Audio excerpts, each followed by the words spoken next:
আমার হাতে মূলত যে ফোনটি রয়েছে সেই ফোনের মডেল হচ্ছে ওয়ালটন প্রিমো HM7।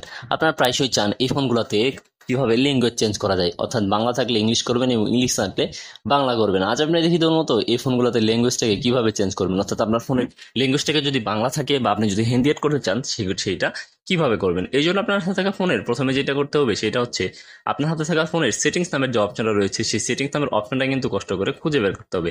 আপনি যখন সেই সেটিংস নামের অপশনটাকে খুঁজে পেয়ে যাবেন, দেন আপনি সেই সেটিংস নামের অপশনটাতে কিন্তু ক্লিক করে দিবেন। সেটিংস নামের অপশনে ক্লিক করার পর আপনার সামনে অনেকগুলো অপশন চলে আসবে। এইখান থেকে আপনাকে যেটা করতে হবে সেটা হচ্ছে স্ক্রল ডাউন করতে করতে নিচে দেখতে পাবেন সিস্টেম নামে একটা অপশন রয়েছে। দেন আপনি সেই সিস্টেমে ক্লিক করে দিবেন। সিস্টেমে ক্লিক করার পর আপনার সামনে অনেকগুলো অপশন চলে আসবে। এখান থেকে দেখতে পাবেন ল্যাঙ্গুয়েজ এন্ড ইনপুট নামে একটা অপশন রয়েছে। আপনি সেই ল্যাঙ্গুয়েজ এন্ড ইনপুট নামে যে অপশনটা রয়েছে সেই ল্যাঙ্গুয়েজ এন্ড ইনপুট নামের অপশনটাতে ক্লিক করে দিবেন। ল্যাঙ্গুয়েজ এন্ড ইনপুটে ক্লিক করার পর আপনার সামনে ল্যাঙ্গুয়েজেস নামে একটা অপশন চলে আসবে। আপনি এখান থেকে ল্যাঙ্গুয়েজেস আবার ক্লিক করে দিবেন।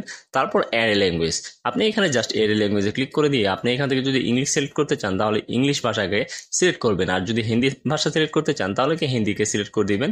আমি এখানে হিন্দি এড করতে যাচ্ছি, দেখতে পাচ্ছেন এখানে অটোমেটিকলি হিন্দি হয়ে গেছে। কিন্তু এটাকে ধরে স্ক্রল আপ করে দিতে হবে, অর্থাৎ ধরে উপরে টান দিয়ে দিলে কিন্তু আপনার হাতে থাকা ফোনের ল্যাঙ্গুয়েজ থেকে হিন্দি হয়ে যাবে। আপনি যদি আবার ইংলিশ করতে চান এই ইংলিশ থেকে ধরে আবার উপরে টান দিবেন, আবার ইংলিশ হয়ে যাবে। সো ভিডিও দেখে ভালো লেগে থাকলে অবশ্যই চ্যানেলটি সাবস্ক্রাইব করে রাখবেন।